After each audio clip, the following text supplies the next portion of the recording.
Bismillahirrahmanirrahim. Assalamualaikum warahmatullahi wabarakatuh. Kembali ke pangkuan ibunda tercinta. Dengan adanya peristiwa pembelahan dada itu, Halimah merasa khawatir terhadap keselamatan beliau sallallahu alaihi wasallam hingga dia mengembalikan kepada ibu beliau. Maka beliau hidup bersama ibunda tercinta hingga berumur 6 tahun. Aminah merasa perlu mengenang suaminya yang telah meninggal dunia dengan cara mengunjungi kuburannya di Yathrib. Maka dia pergi dari Makkah untuk menempuh perjalanan sejauh 500 km bersama putranya yang yatim, Muhammad sallallahu alaihi wasallam, disertai pembantu wanitanya Ummu Aiman. Abdul Muttalib mendukung hal ini. Setelah menetap selama sebulan di Madinah, Aminah dan rombongannya siap-siap untuk kembali ke Mekah. Dalam perjalanan pulang itu, dia jatuh sakit dan akhirnya meninggal dunia di Abwa yang terletak antara Makkah dan Madinah. Beliau kembali ke tempat kakeknya, Abdul Muttalib, di Makkah. Perasaan kasih sayang di dalam sanubari terhadap cucunya yang kini yatim piatu semakin terpupuk. Cucunya yang harus menghadapi cobaan baru di atas lukanya yang lama. Hatinya bergetar oleh perasaan kasih sayang yang tidak pernah dirasakannya sekalipun terhadap anak-anaknya sendiri. Dia tidak ingin cucunya hidup sebatang kara. Bahkan dia lebih mengutamakan cucunya daripada anak-anaknya. Ibnu Hashim berkata, ada sebuah dipan yang diletakkan di depan Ka'bah untuk Abdul Muttalib. Kerabat-kerabatnya biasa duduk di sekeliling dipan itu hingga Abdul Muttalib keluar ke sana, dan tak seorang pun di antara mereka yang berani duduk di dipan itu sebagai penghormatan terhadap dirinya. Suatu kali, selagi Rasulullah sallallahu alaihi wasallam masih kecil, beliau duduk di atas dipan itu. Paman-paman beliau langsung memegang dan menahan agar tidak duduk di dipan itu. Tatkala Abdul Muttalib melihat kejadian ini, dia berkata, biarkanlah anakku ini, demi Allah, sesungguhnya dia akan memiliki kedudukan yang agung. Kemudian Abdul Muttalib duduk bersama beliau di atas dipannya sambil mengelus punggung beliau dan senantiasa merasa gembira terhadap apapun yang beliau lakukan. Pada usia 8 tahun lebih 2 bulan 10 hari dari umur Rasulullah sallallahu alaihi wasallam, kakek beliau meninggal dunia di Makkah.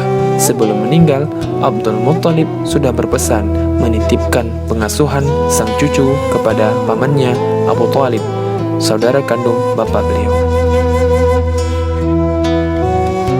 Abu Thalib melaksanakan hak anak saudaranya dengan sepenuhnya dan menganggap seperti anaknya sendiri. Bahkan Abu Thalib lebih mendahulukan kepentingan beliau daripada anak-anaknya sendiri, mengkhususkan perhatian dan penghormatan. Hingga berumur lebih dari 40 tahun, beliau mendapatkan kehormatan di sisi Abu Thalib. Hingga di bawah penjagaannya, rela menjalin persahabatan dan bermusuhan dengan orang lain demi membela diri beliau. Pembahasan mengenai masalah ini akan disampaikan di tempatnya tersendiri. Meminta hujan dengan wajah beliau. Ibnu Asakir mentakhrij dari Julhumah bin Arfathah. Dia berkata, tatkala aku tiba di Makkah, orang-orang sedang dilanda musim paceklik. Orang-orang Quraisy berkata, wahai Abu Thalib, lembah sedang kekeringan dan kemiskinan melanda. Mari kita berdoa meminta hujan. Maka Abu Thalib keluar bersama seorang anak kecil yang seolah-olah wajahnya adalah matahari yang membawa mendung yang menampakkan awan sedang berjalan pelan-pelan. Di sekitar Abu Thalib juga ada beberapa anak-anak kecil lainnya. Dia memegang anak kecil itu dan menempelkan punggungnya ke dinding Ka'bah. Jari jemarinya memegangi anak itu.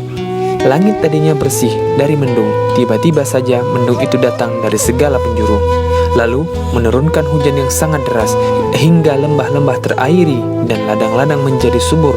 Abu Thalib mengisyaratkan hal ini dalam syair yang dibacakannya. Putih berseri meminta hujan dengan wajahnya, penolong anak yatim dan pelindung wanita janda. Selagi usia Rasulullah sallallahu alaihi wasallam mencapai 12 tahun dan ada yang berpendapat lebih 2 bulan 10 hari, Abu Thalib mengajak beliau pergi berdagang dengan tujuan Syam. hingga tiba di Busra, suatu daerah yang sudah termasuk Syam dan merupakan ibu kota Hauran yang merupakan ibu kotanya orang-orang Arab, sekalipun di bawah kekuasaan bangsa Romawi. Di negeri ini ada seorang rahib yang dikenal sebagai sebutan Bahira, yang nama aslinya adalah Jurjis. Tatkala rombongan singgah di daerah ini, maka sang rahib menghampiri mereka dengan mempersilahkan mereka mampir ke tempat tinggalnya sebagai tamu kehormatan. Padahal sebelum itu, rahib tersebut tidak pernah keluar. Namun begitu, dia bisa mengetahui Rasulullah Shallallahu Alaihi Wasallam dari sifat-sifat beliau. Sambil memegang tangan beliau, sang rahib berkata, "Orang ini adalah pemimpin semesta alam. Anak ini akan diutus Allah sebagai rahmat bagi seluruh alam." Abu Talib bertanya, "Dari mana engkau tahu hal itu?" Rahib Bahira menjawab, "Sebenarnya sejak kalian tiba di Aqabah, tak ada bebatuan dan pepohonan pun, melainkan mereka tunduk bersujud. Mereka tidak sujud melainkan kepada seorang nabi. Aku bisa mengetahui dari stempel nubuah yang berada di bagian bawah tulang rawan bahunya yang menyerupai buah apel. Kami juga bisa mendapatkan tanda itu di dalam kitab kami."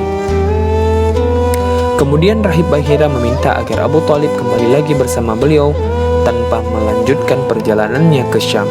Karena dia takut gangguan dari pihak orang-orang Yahudi, maka Abu Talib mengirim beliau bersama beberapa pemuda agar kembali ke Mekah. Pada usia 15 tahun, meletus perang Fijar antara pihak Quraisy bersama Kinanah berhadapan dengan pihak Qais Ailan. Komandan pasukan Quraisy dan Kinanah dipegang oleh Harb bin Umayyah. Karena pertimbangan usia dan kedudukannya terpandang, pada awal mulanya pihak Qaislah yang mendapatkan kemenangan, namun kemudian beralih ke pihak Quraisy dan Kinanah. Dinamakan Perang Fijar karena terjadi pelanggaran terhadap kesucian tanah haram dan bulan-bulan suci. Rasulullah SAW ikut bergabung dalam peperangan ini dengan cara mengumpulkan anak-anak panah bagi paman-paman beliau untuk dilemparkan kembali ke pihak musuh. Hilful Fudul. Pengaruh dari peperangan ini diadakan Hilful Fudul pada bulan Zulqa'dah, pada bulan suci, yang melibatkan beberapa kabilah Quraisy, yaitu Bani Hashim, Bani Al-Muttalib, Asad bin Abdul Uzza, Zuhrah bin Kilab, dan Taimi bin Murrah. Mereka berkumpul di rumah Abdullah bin Jud'an At-Taimi karena pertimbangan umur dan kedudukannya yang terhormat. Mereka mengukuhkan perjanjian dan kesepakatan bahwa tak seorang pun dari penduduk Mekah dan juga lainnya yang dibiarkan teraniaya. Siapa yang teraniaya, maka mereka sepakat untuk berdiri di pihaknya. Sedangkan terhadap siapa yang berbuat zalim, maka kezalimannya harus dibalaskan. Perjanjian ini juga dihadiri Rasulullah Shallallahu Alaihi Wasallam. Setelah Allah memuliakan dengan risalah, beliau bersabda, "Aku pernah mengikuti perjanjian yang dikukuhkan di rumah Abdullah bin Jud'an, suatu perjanjian yang lebih disukai daripada keledai yang terbagus. Andai kata aku diundang untuk perjanjian itu semasa Islam, tentu aku akan memenuhinya." Ruh dari perjanjian ini ialah mengenyahkan keberanian model jahiliyah yang lebih banyak dibangkitkan rasa fanatisme. Ada yang berpendapat sebab dari perjanjian ini karena ada seseorang dari Zubaid yang tiba di Makkah sambil membawa barang dagangan, lalu barang-barang dagangannya itu dibeli Al-Ash bin Wa'il As-Sami. Namun Al-Ash tidak memenuhi hak-haknya dan juga mengkhianati sekutu-sekutunya yang lain dari Abduddad, Mahzum, Jumah, Sam, dan Adi. Oleh karena itu, mereka pun tidak lagi memperdulikannya. Lalu, orang-orang dari Zubaid itu naik ke bukit Abu Qubais dan mendengarkan syair-syair yang menggambarkan kezaliman Al-Aus dengan suara yang keras.